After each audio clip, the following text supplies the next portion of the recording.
Hey, Cleaning Nation, we are doing something special. We are doing a countdown of our top 5 YouTube podcast videos of all time. So today we are starting and kicking it off with number 5, which is from 2017.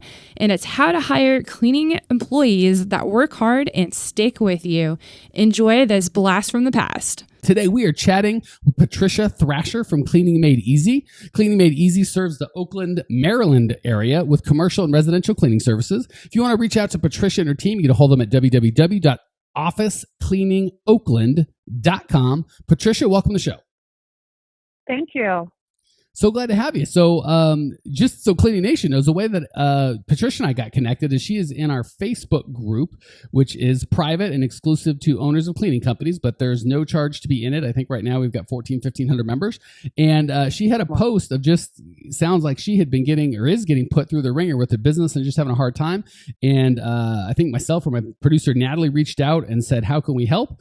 And here she is as a guest on the show. Is that, that's my recollection of stuff happened. How did it go on your end, sister? That sounds about right. Just having issues keeping employees and running my business smoothly. I'm feeling a little burnout. So as of now, how long have you been in business? I've been in business since April of 2007. Okay, and we're recording this April 2017. So you just had or just about to have your 10-year anniversary, correct? Yes. Yeah. All right. Well, first of all, congratulations on that. How many employees do you currently have? 3. Okay. Plus yourself? Yes. All right. Any fun, exciting things we should know about you and or your company before we jump into coaching on how to keep these employees? I'm from West Virginia. I was raised in West Virginia. I went to West Virginia University and got my business degree in 2010. I started my business in 2007 and raised my kids. And I have 2 kids, a boy and a girl, and just living the dream. Well, hey, congratulations. What do the kids think of the business? They think it's cool that you own your own business? Do they think it's embarrassing that mom has a cleaning business? What's their take on this whole situation? My daughter's a little aggravated that my money fluctuates. One minute I can, get her what she needs, and the next minute I tell her she has to wait a minute. But other than that, she seems to like it, and my son doesn't really say much about it. All right.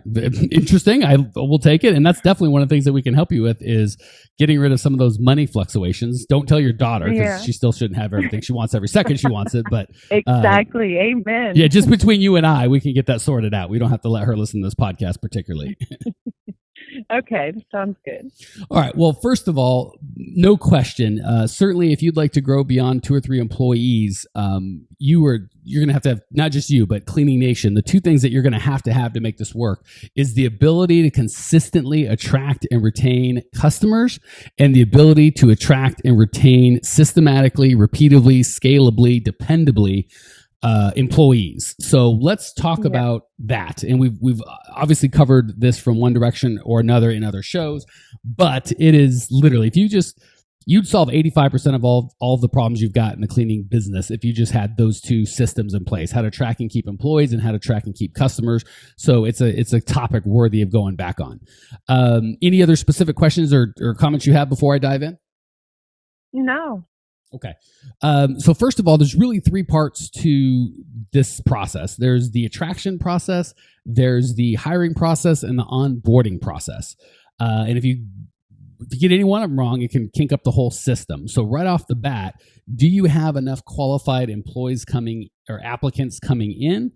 Do you think where do you think of those 3 pieces, the getting enough qualified applicants to show up, getting the hiring process, knowing which ones to invite to work with you and which ones to reject, and then once you've invited them, getting them onboarded and part of your team, which of those do you think you've got the most problem with currently? Getting on board and staying with me. Okay. Staying with me. I can do the hiring, but just getting them to stay with me. Okay, so I'm going to put words in your mouth so you can say, yep, you're understanding 100%, Mike, or no, dummy, pay attention. That's not what I said at all. What I hear you saying is you can get them to show up and say, I want to work. You do a pretty good job of being able to say you're going to be a good fit and you are not. Or maybe not, because the problem comes in. So you don't have a problem getting people to show up to apply. You don't have people problems getting people to start, you have problems with people quitting a week, a day, 3 weeks after they start. Yes. Is that fair? Yes, correct. Okay. Yes, correct. Okay, so I'm going to hit really quickly on the first two because they all tie in, and then we'll spend most of their time on the third piece. So we've talked about this before, and we can't dive into it now. But if you haven't listened, I'll try and put a link at the show notes page about a show that goes over core values. It's really important that you're clear on what your core values are, and that your attraction process for attracting employees and your hiring process is very core value centric. You're clear on this is what we believe, this is what's important. We want loyalty, we want honesty, we want hard work, we want people that are going to do what they say they're going to do, not quit, whatever your core values are, that you're really loud and proud about advertising those in all of your hiring advertisements and in the hiring process. So by the time they get on board with you, you've got the right person. Because everything I'm going to tell you is going to work marginally well if you've got a poor core value fit. If it's the wrong if you got the wrong butt in the seat, I can't help you so much. So we have to assume that you've got the right butt in the seat. We're just not able to keep them along. Does that all make sense, or am I talking too fast? No, that makes sense. Okay. So assuming we've got the right butt in the seat, let's talk about that onboarding process. Are they usually quitting the first day, the first week, the first month, the first quarter? Usually within the first 2 to 3 weeks. Okay, 2 to 3 weeks. So it's not like they don't show up day 1 or they quit, day 3. Usually it's somewhere between weeks 2 and 3. They've worked a little bit and they go, enough of this, I don't like it. Yeah. Okay. So what that indicates to me is what they thought they were going to get, what they're getting don't match up. And it takes a week or 2 for them to find out, I don't like this. Because if it's just hard work or cleaning, usually they'll quit after the first day or 2. They'll go, it's just too much work, I don't want to do it. But if they're sticking for a week or 2, it's not the cleaning technically, it's they may not, what the reality of their situation is not the reality they envisioned when they accepted the job. What kind of reasons are you getting for quitting? I usually don't get any. They just don't show back up. Okay. So, which is fine. They say they're coming. I tell them, we meet every morning at the same time, and I go to pick them up, and they won't be there. Okay, so go to pick them up. Tell me about that. You have to pick up your employees? Yeah, I pick them up. We meet in town at the town parking lot so that they can park their cars, and they get in with me, and we go to the job. Okay, so what kind of jobs are you talking about? Residential, commercial? What sort of job? Both. We do residential and commercial. Okay, so I don't feel so good about picking up your employees. They should be independently going to jobs on their own. Is that not the case?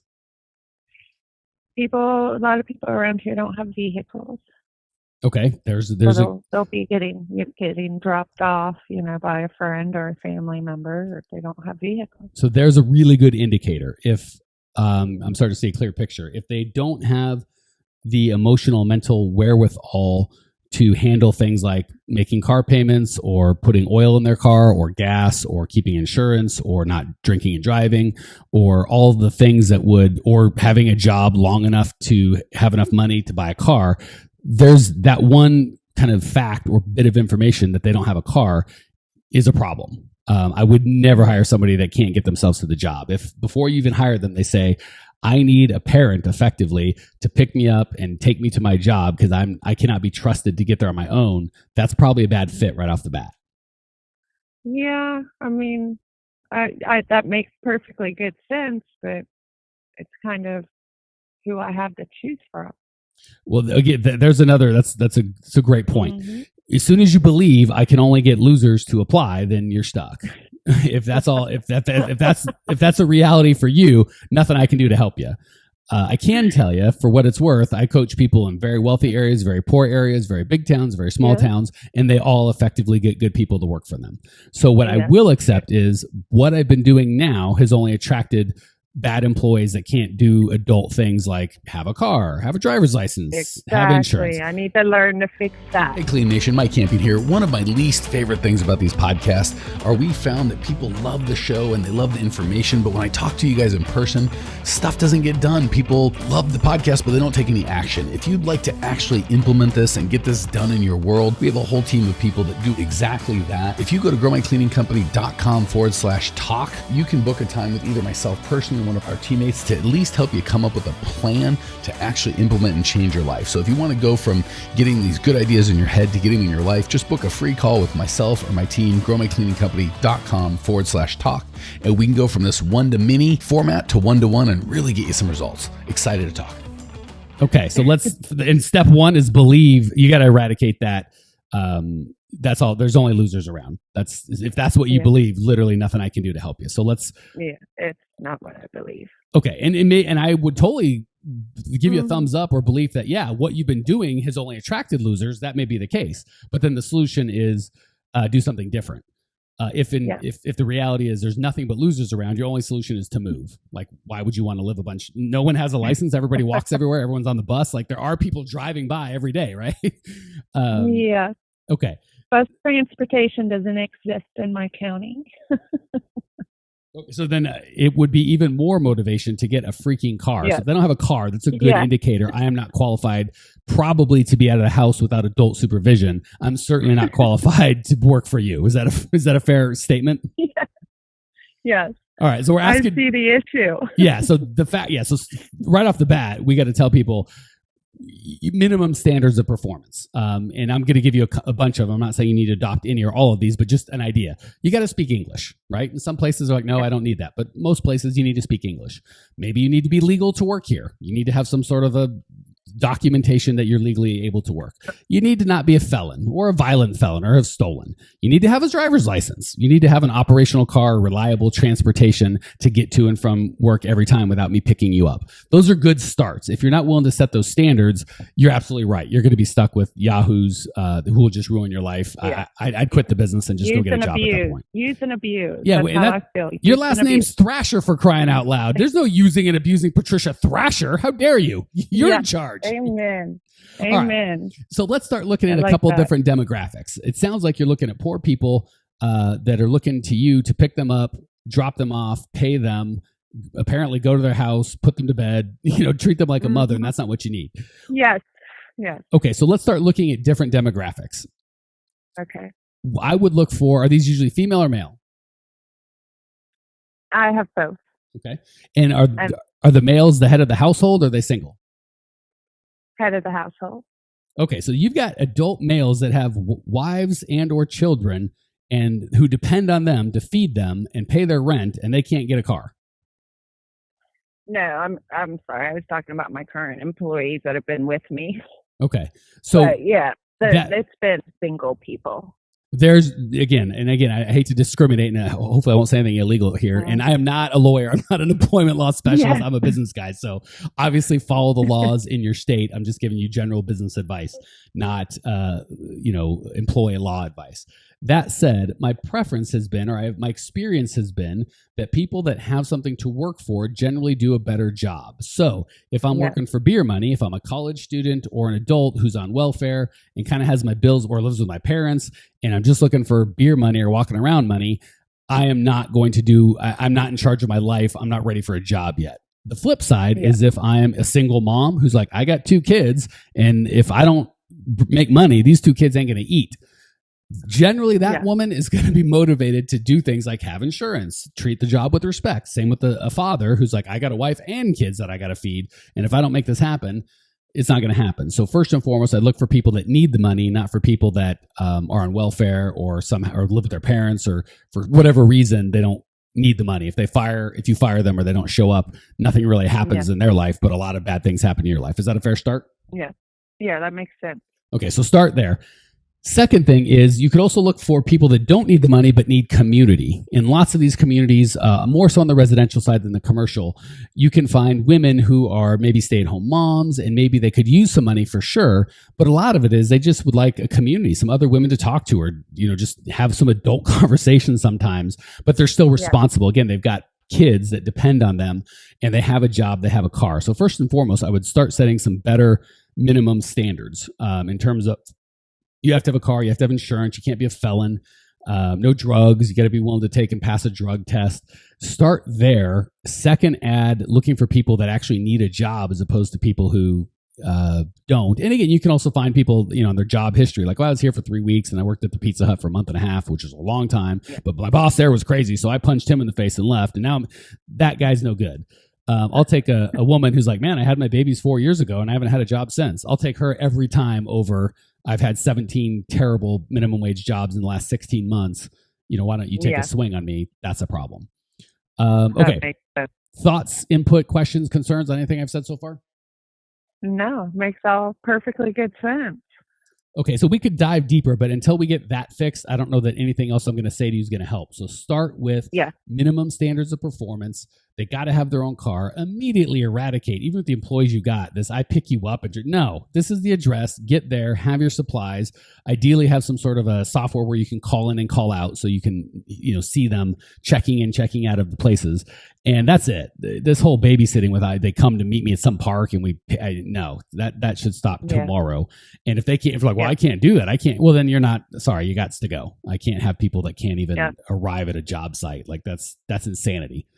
So I'd start there, make some better standards. All the standards I kind of mentioned make sense in terms of speaking English, have a job history where they're not jumping around, ability to drive, have legal insurance. Obviously no criminal history, no current drug use. Does all that seem kind of sensible and doable? Yes, it does. Yes, okay. It does. I think that'll get 80% of it. And again, the first and foremost is that belief of there are good people out there that want to work. I don't know if there's any communities where there's literally nobody. And if you've got 3 people, I get it if you're Intel and you're like, hey, we need 1,500 white collar, $80,000 a year people. This town won't support that. Sure. Okay, Intel, I'll give you that. But when you're Patricia Thrasher and you're like, I've got 3 employees, my town of 26,000 people doesn't have 3 people that are decent. I'm going to call bullcrap on that one. Is that fair? Can I push back on that a little? And how big is your town, by the way? Probably about 10,000. Okay, so you need, and say you want to grow to, a lot bigger, and you need 30 employees. Okay, you need 1/10 of a third of a half of a 1/9 of a percent of people that are willing to work. You can absolutely build that. We just got to stop tolerating the yahoos. Any questions before we hit the lightning round? No, sounds good. All right, let's glad I could help. Let's move on. You've been doing this for 10 years. I'm going to give you the opportunity to share some of your experience with Cleaning Nation. 3 quick questions. You're going to give 3 amazing answers. Question number 1, what's the best piece of advice you've ever received? That I am here to make money and not friends. Ooh, that's harsh, but true. Couldn't agree more. What's the biggest mistake other than telling your employees you would pick them up and drive them to the job?